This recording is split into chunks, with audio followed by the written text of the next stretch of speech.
Bonjour, my people from Rwanda, from Africa, from Asia, from Europe, from USA, aho muri hose ndabashuje cyane mumeze mute.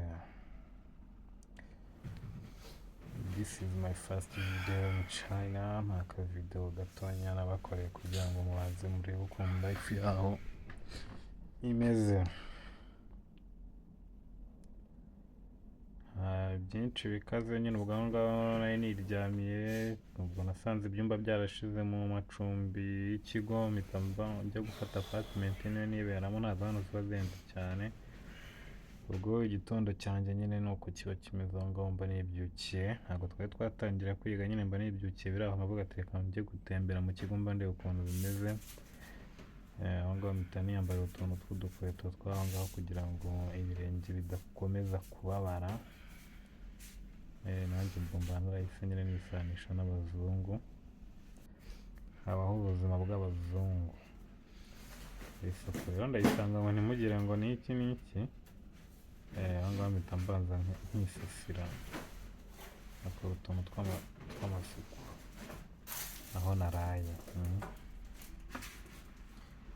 nkasasa.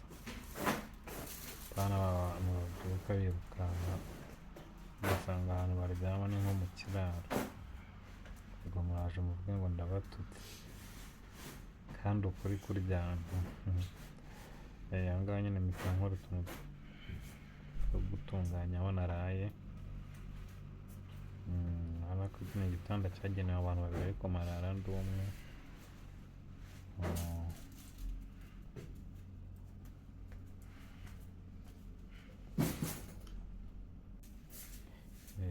Aho ngaho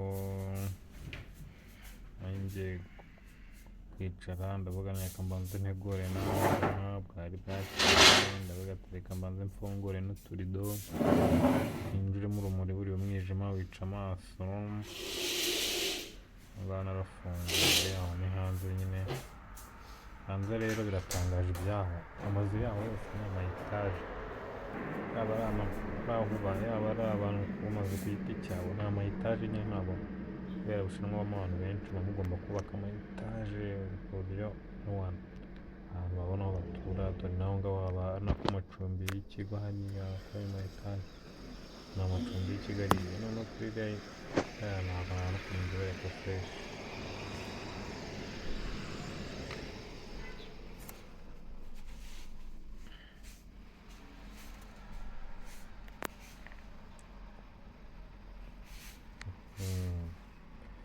Hari aho ndi kwibera akasano k'akantu k'agasuku. Ubwo nta kindi cyakurikiyeho, nahise mvuga ati reka ngende mbanze nkora imitere utuntu nimbaza n'iborosi. Ntabwo umuntu aba ameze neza buriya byose, ugomba kubyuka ukabanza ugakubita ikintu cy'igikorogati mu kanwa kabisa neza cyatuma fresh.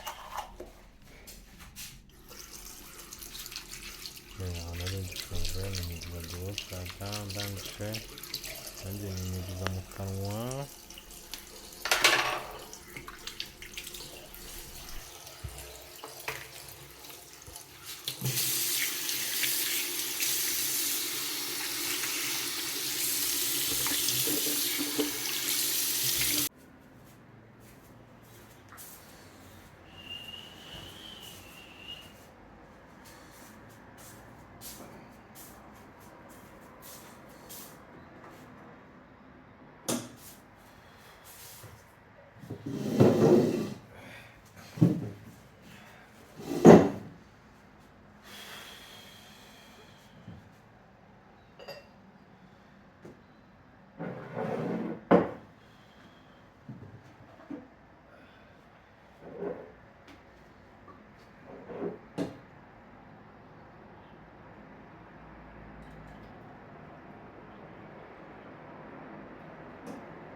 90%的居民在15分钟可以到达最近的医疗机构，基本都能。